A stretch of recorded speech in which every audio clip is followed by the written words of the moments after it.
ایک دو روزے کے مسائل سن لیجئے کہ فرض روزوں کی نیت علیحدہ علیحدہ ہوتی ہے. ایسا نہیں ہوتا کہ پورے رمضان کے روزوں کی ایک ساتھ نیت کر لیں. ہر روزے کی علیحدہ علیحدہ نیت کریں گے، اور نیت دل کے پختہ ارادے کو کہتے ہیں. تو لہٰذا اس کے لیے کوئی مخصوص الفاظ کی ادائیگی لازم نہیں ہوتی ہے. لہٰذا بعض لوگ سحری کھانے کے بعد ایک دم اذان ہو جاتی ہے، کہتے ہیں اوہو ہم تو نیت کرنے بھول گئے تھے.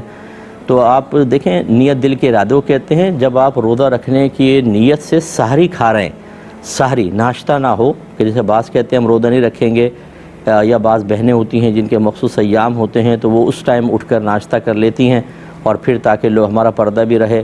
اور ایسی کسی کے روزہ نہ رکھنے کا ارادہ ہو کسی عذر کی بنا پر، وہ کہتا ہے صراحتاً کہہ دیتا ہے میں تو ناشتہ کر رہا ہوں، تو پھر تو یہ نیت نہیں ہے. لیکن اگر اگلے دن کے روزہ رکھنے کا ارادہ ہے اور اس ارادے سے ہم سحری کھا رہے ہیں، تو یاد رکھیں سحری کھانا ہی اس روزے کی نیت شمار ہوتا ہے.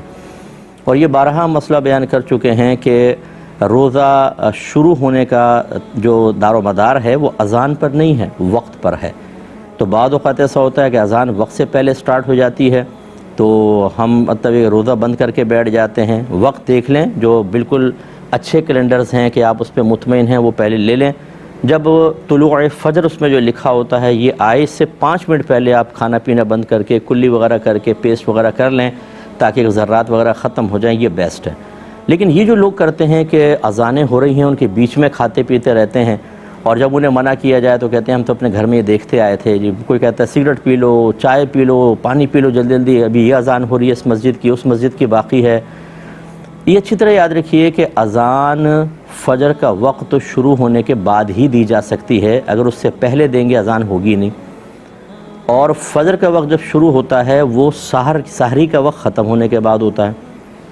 اس کا مطلب ہے جو اذان دی جائے گی وہ تو سحری کا وقت ختم ہونے کے بعد ہی دی جائے گی.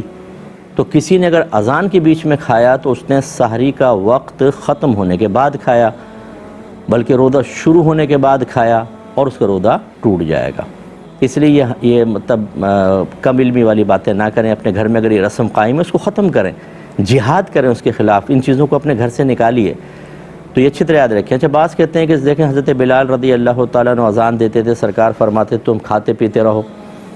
جی یہ آپ یہ حدیث سنیں، سرکار نے ارشاد فرمایا جب بلال اذان دیں تو تم کھاتے پیتے رہو، کیونکہ وہ تہجد کے لیے اذان دیتے ہیں. اور جب عبداللہ بن ام مکتوم رضی اللہ تعالیٰ عنہ اذان دیں تو کھانا پینا چھوڑ دو، کیونکہ وہ طلوع فجر کے بعد اذان دیتے ہیں.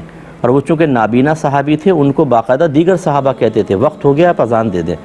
تو جب طلوع فجر ہو جاتی تھی پھر وہ حضرت عبداللہ اذان دیا کرتے تھے. تو یہ اب اس کو دلیل بنانا کہ جی حضرت بلال رضی اللہ تعالیٰ عنہ اذان دیتے تھے، اس کے بیچ میں کھاتے پیتے رہتے تھے، تو بھائی وہ تو تہجد کی اذان دیتے تھے، طلوع فجر سے پہلے دیتے تھے. اس لیے اس بات کا اچھی طریقے سے خیال رکھا جائے.